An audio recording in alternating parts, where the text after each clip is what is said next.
Hello friends! Thanks for coming. Welcome to Backyard Science with the Seattle Children's Museum's SCM at Home. My name is Amy. Today we are going to make a worm bin, but first we're going to get to know our worms a little bit better. Alright, I have some red wrigglers here that were brought to me from the Seattle Children's Museum so that we could make our worm bin here. Let's see what we have. There's a little bit of lunch in here and a nice ball of worms. Oh, there's baby worms. Baby worms, tiny ones. They look about 2 centimeters long. We can take a look at those under the microscope at another time. All right. Oh, here's a good sized guy. Okay. Here's Herman the Wormin. All right, look at him wiggle. He does not like the light. Okay. Now I'm going to make a hypothesis that that is the front end and this is the back end because this end keeps seeking to try to go whichever direction the worm is going. All right. Now worms don't have any bones. They don't have any legs or feet or hands or arms, but they do have big muscles all the way down their bodies that help them move. I'm going to see if I can get some dirt off of this guy so you can see him a little better. Whoop, where are you? Oh, little worm. You gotta be gentle with these guys. Okay. So, all those muscles push and pull the worm along. Worms also don't have lungs. They breathe through their skin.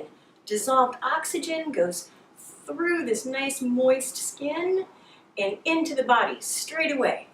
So that is why worms like to be damp and moist, and you don't want to let your worm bin dry out, okay? All right. They also don't have teeth. They have lips, which they suck their food in, but they don't have any teeth to chew it.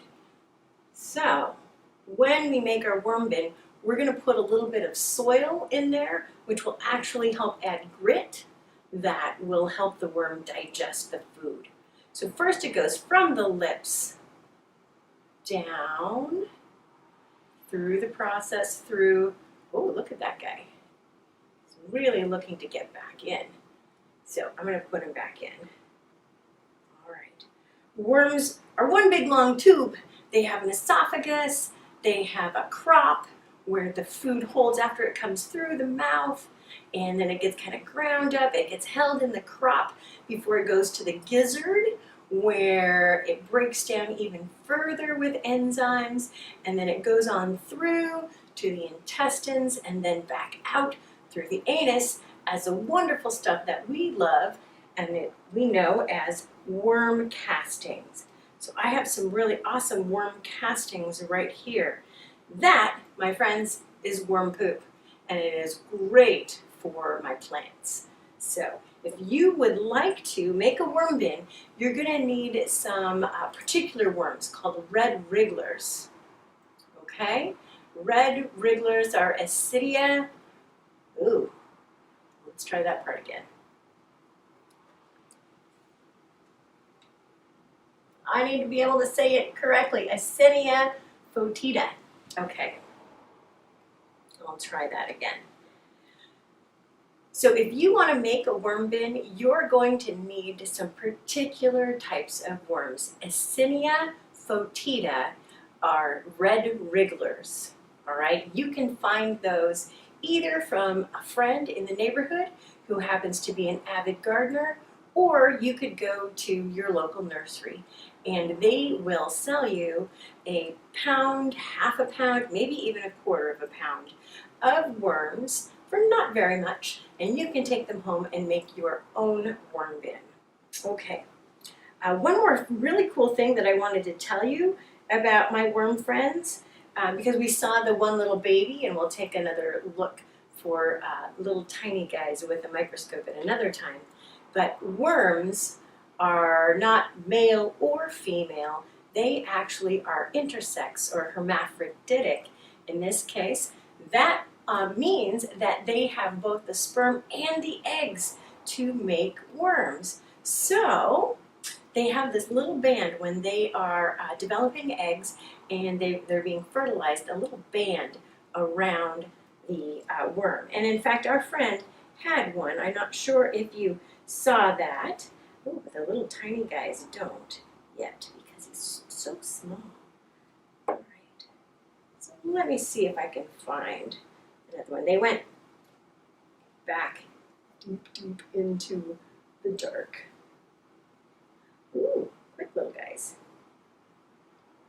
And I promise I will take the camera so that you can have a really good look at these guys. Maybe we'll do that a little bit later so that you can have a really good look at them then. All right. Because I'm going to have to go dig for these guys. We'll fold them back up because remember, they do not appreciate the sunlight. Okay? Now, red wrigglers are not the same kind of worm that you usually see in your outside garden, unless you've put them there. Those earthworms are great for your soil also because they create nice loose loam with all their tunnels that the moisture and oxygen can transfer. Their plant soil, the nutrients can get there. The dissolved oxygen that the worms need can get to them easily, and it's a good thing all around for plants and for the worms.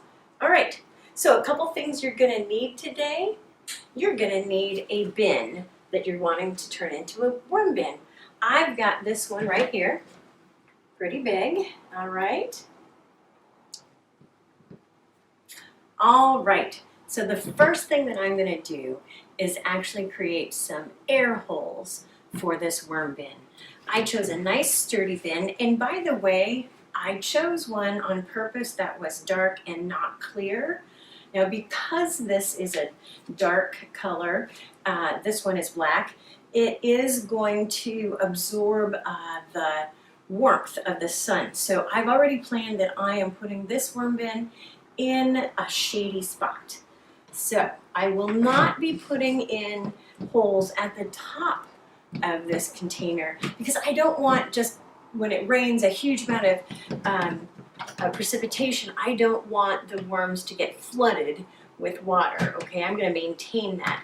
I'm also not going to put the drilled holes at the bottom. I could, and if I was going to do that, I would use a 1/2-inch drill and put some holes in the bottom and then put it in another tray so it was raised up and I could keep the stuff that drains from it that way. But I don't want to lose my worms through there, and I tend to do a pretty good job of maintaining my worm bin, so I just need air holes for my worms for circulation. Okay, so the things that you need today include one power drill, your worm bin, which is about 10 to 35 gallons. You could make it bigger, but it gets awfully heavy, okay? So you also will need some brown stuff from the garden. You could use dead leaves. Don't use grass clippings. This is not that kind of a compost, okay?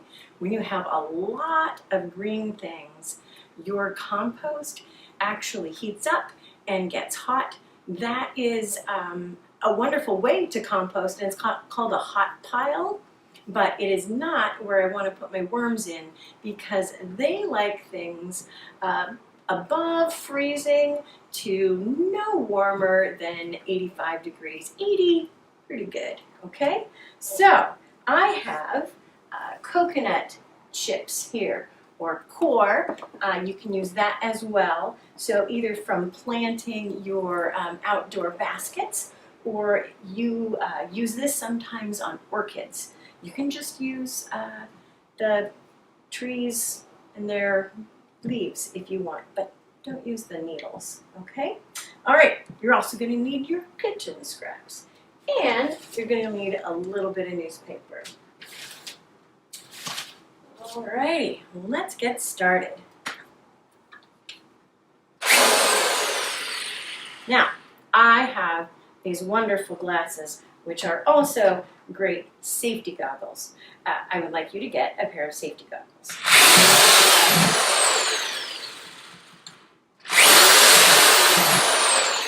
Now, you'll notice that I am doing this with the bin latched and the lid on because that's creating some more stability.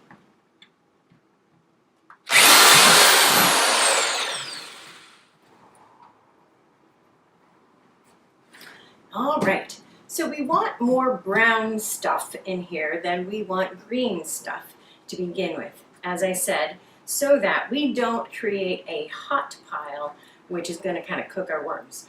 Not so good, okay? But I'm going to start with some potting soil mixed with some sandy soil from my garden, which the worms will use as grit. It helps them digest and break down the food. Okay. And from here, it is super easy. All right, I'm going to shred some newspaper. Newspaper is used when you are adding a lot of vegetable matter, and if you decided, uh-oh, it got a little slimy, and you want to keep it from either drowning your worms in all that decomposing material or prevent some mold and mildew, you will have a stink-free worm bin if you keep balancing with some newspaper. So, this is your friend. You can, if it gets too sloppy, continue more newspaper.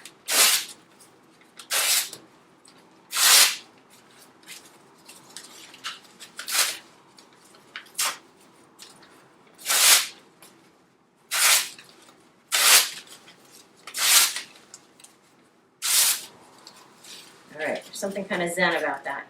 I did some more of it earlier so that we don't have to do all of it now. Okay.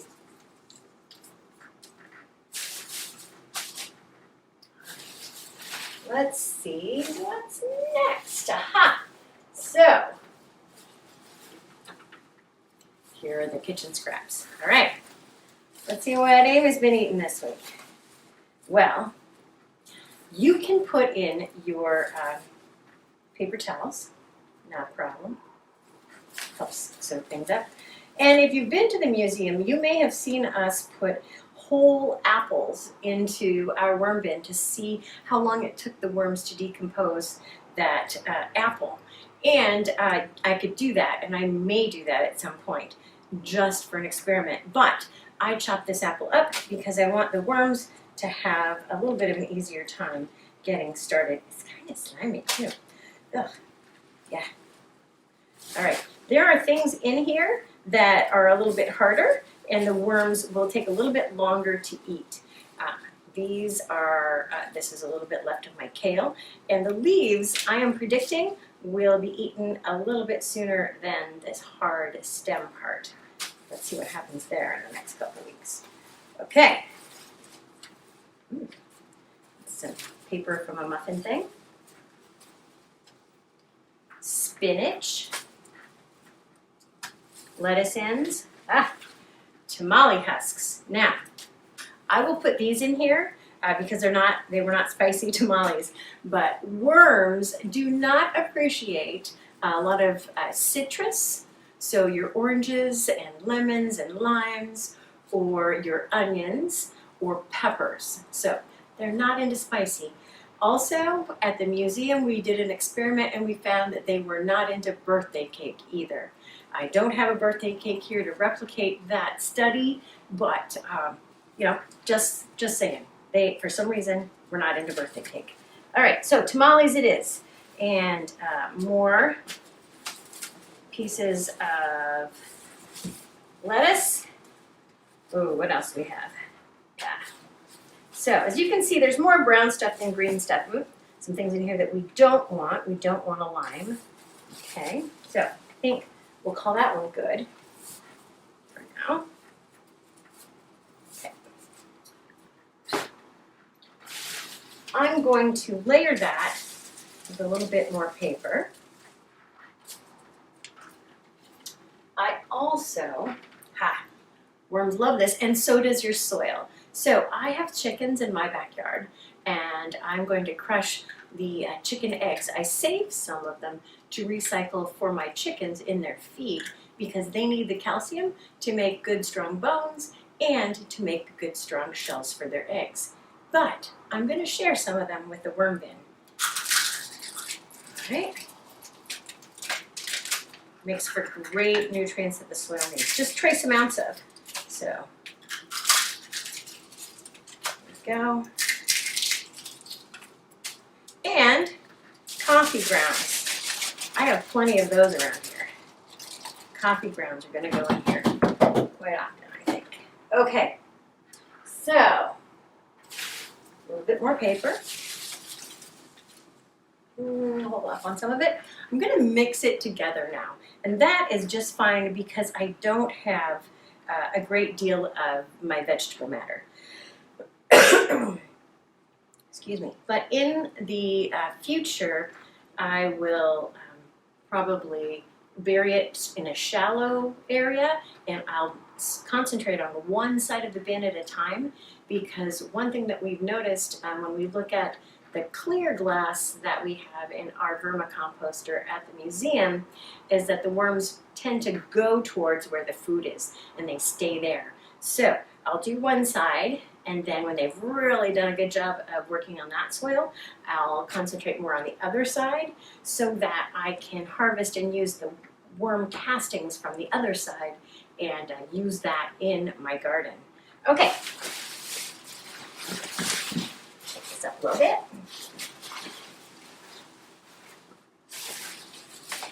Cool.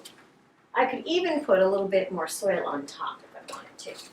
Now, after I've got my worms in there, I'm going to put some paper towel rolls. They love cardboard for some reason, so I will do that. But now it's time for stuff that doesn't decompose as well, but also helps maintain the moisture. This is the coconut chips, and it will help release moisture if it gets too hot in there during the summer, but it also will help soak up some of the sloppiness if I put a little bit too much of my vegetable matter in there, okay? And I've let it soak for a while, so it's not wet and sloppy. You can see it's kind of like, oh, if I was on the playground on a wet day.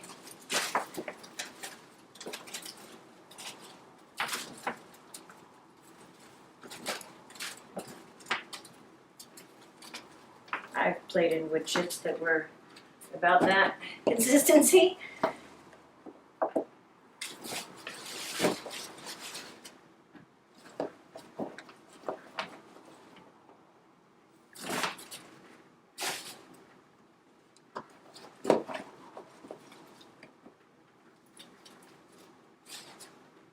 Okay.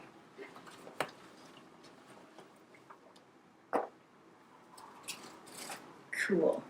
That will help keep things nice and moist and evenly distributed. Okay. I'm going to give us a quick look at the worms a little bit more close up. All right, wow, these little guys, these babies are so fast, I can hardly keep them in one space. Okay. Take a look at that. Look how quickly they're going. Now those guys are just a couple centimeters.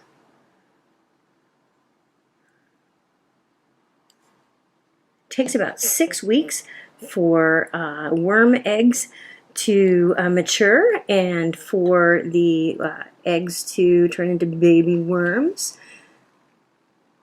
Look at them go.